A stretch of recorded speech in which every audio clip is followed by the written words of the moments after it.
Selamat datang kembali di JNS Iran War Brief. Pertama-tama, Operation Freedom dan Selat Hormuz.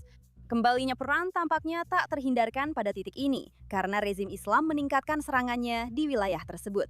Saat ini, perang Iran hampir sepenuhnya terpusat di Selat Hormuz, di mana Amerika Serikat telah meluncurkan apa yang mereka sebut Project Freedom, sebuah operasi militer yang bertujuan untuk membuka kembali salah satu jalur energi terpenting di dunia setelah Republik Islam secara efektif menutupnya.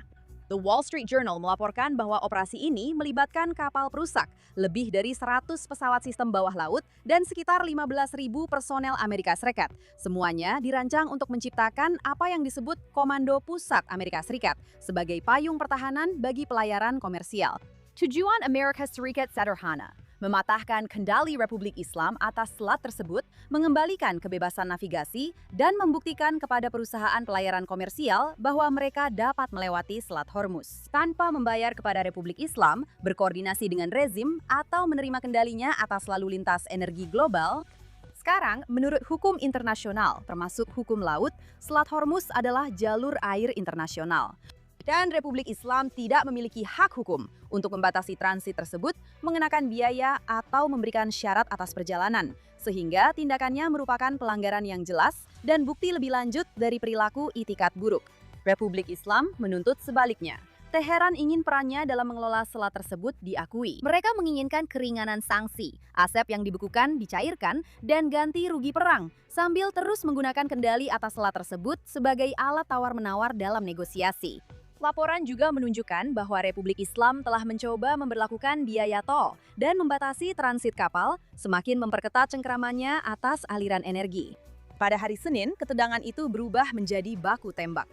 Pasukan Republik Islam menembaki kapal perang Amerika Serikat dan kapal dagang di selat tersebut menggunakan rudal, drone, dan kapal kecil. Komando Pusat Amerika Serikat merespons dengan menghancurkan setidaknya 6 kapal serang cepat Iran dan mencegat beberapa rudal yang ditembakkan ke Angkatan Laut Amerika Serikat. 2 kapal perusak Amerika Serikat dan kapal-kapal dagang berhasil melintasi selat tersebut sebagai bagian dari Project Freedom, sebuah uji coba untuk melihat apakah pelayaran global dapat dilanjutkan di bawah pelindungan Amerika Serikat. Republik Islam juga secara langsung menargetkan kapal-kapal, termasuk sebuah kapal yang terkait dengan Korea Selatan yang mengalami kerusakan namun tidak menimbulkan korban jiwa. Selanjutnya, serangan di Teluk dan perang energi. Pada saat yang sama dengan semua ini terjadi, Republik Islam memperluas serangannya keluar Selat Hormuz. UEA mengatakan bahwa pertahanan udaranya berhasil menghadang 15 rudal, baik rudal jelajah maupun balistik, serta 4 drone yang diluncurkan oleh Republik Islam. Satu serangan drone memicu kebakaran di zona industri minyak Fujairah dan 3 orang terluka. Sebuah kapal tanker yang terafiliasi dengan ADNOC milik UEA juga terkena serangan. Fujairah bukanlah target sembarangan. Ini adalah salah satu dari sedikit jalur ekspor energi utama yang menghindari Selat Hormuz. Dan dengan menyerangnya, Republik Islam berusaha menghilangkan alternatif dan menaikkan harga energi global untuk memaksa komunitas internasional kembali bergantung pada jalur air yang bisa mereka ancam dan kendalikan. Rezim juga menyerang Oman dalam serangan mereka dengan laporan mengenai serangan ke sebuah gedung hunian dan beberapa orang terluka. Uni Emirat Arab menyebut serangan tersebut sebagai eskalasi berbahaya dan mengatakan mereka berhak untuk merespons. Beberapa negara Teluk dan beberapa negara Barat mengeluarkan kecaman. Namun yang menarik, tidak ada pertemuan darurat maupun kecaman dari Liga Arab. Dan respons regional pun terbatas mengingat besarnya serangan tersebut. Selanjutnya, Israel-Lebanon dan perang regional. Presiden Trump sekarang sedang mempertimbangkan apakah akan meningkatkan dari posisi bertahan menjadi serangan langsung terhadap aset Republik Islam. Tujuan utamanya adalah memaksa rezim untuk membuat konsesi demi kesepakatan yang lebih luas. Namun para ahli memperingatkan bahwa strategi ini mungkin tidak tepat. Mereka berpendapat bahwa Republik Islam lebih mengutamakan kelangsungan rezim daripada biaya ekonomi atau kemanusiaan, dan kecil kemungkinan akan merespons tekanan dengan cara-cara konvensional. The Wall Street Journal juga melaporkan bahwa strategi ini dirancang untuk memaksa adanya konsesi terkait isu nuklir dan Selat Hormuz. Namun, hasil akhirnya masih belum pasti. Sekarang, posisi Israel adalah bahwa setiap hasil diplomatik harus menangani ancaman inti, termasuk penghentian total pengayaan nuklir, penghentian dukungan untuk kelompok teror proksi, dan pembatasan ketat pada program rudal balistik.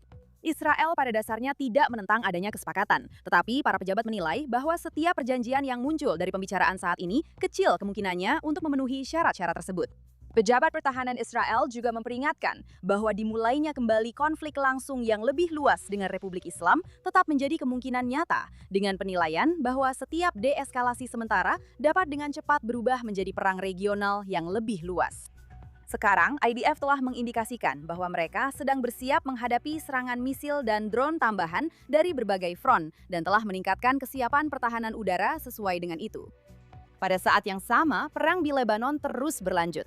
Media Israel melaporkan bahwa Hizbullah meluncurkan mortir ke arah tentara IDF di Lebanon Selatan pada Selasa pagi, setelah IDF mencegat target udara mencurigakan di dekat pasukan yang beroperasi di wilayah tersebut.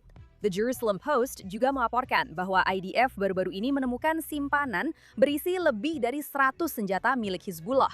Sementara sebelumnya, roket-roket Hizbullah yang diarahkan ke tentara IDF jatuh di area terbuka. Israel terus melemahkan jaringan proksi Republik Islam tersebut meskipun negosiasi mengenai selat dan isu nuklir masih berlangsung.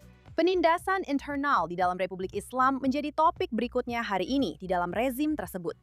Mereka juga sedang berperang melawan rakyat mereka sendiri. Iran International mengutip data PBB, melaporkan bahwa setidaknya 21 orang telah dieksekusi dan lebih dari 4.000 orang ditangkap sejak perang dimulai. Banyak dari mereka didakwa dengan tuduhan terkait keamanan nasional atau protes, dengan laporan penyiksaan, pengakuan paksa, dan penghilangan paksa. Hanya dalam beberapa hari terakhir, eksekusi tambahan telah dilaporkan, termasuk terhadap individu yang dituduh melakukan spionase atau memiliki hubungan dengan Israel, dengan pihak kehakiman secara terbuka memperingatkan bahwa tidak akan ada keringanan hukuman.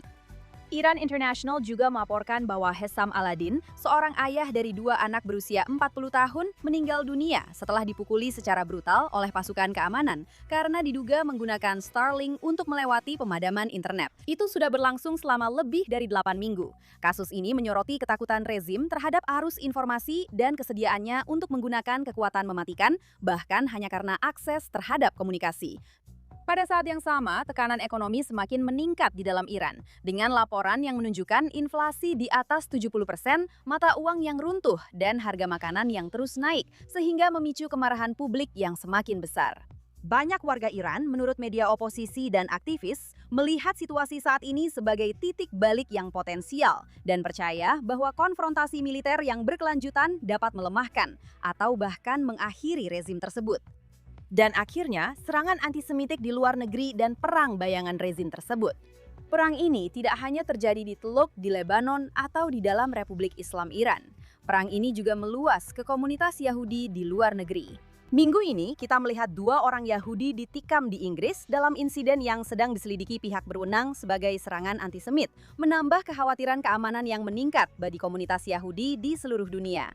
Di New York, beberapa sinagoga dan rumah pribadi dirusak dengan grafiti antisemit semalam, termasuk simbol swastika dan pesan-pesan ancaman yang memuji kelompok teroris.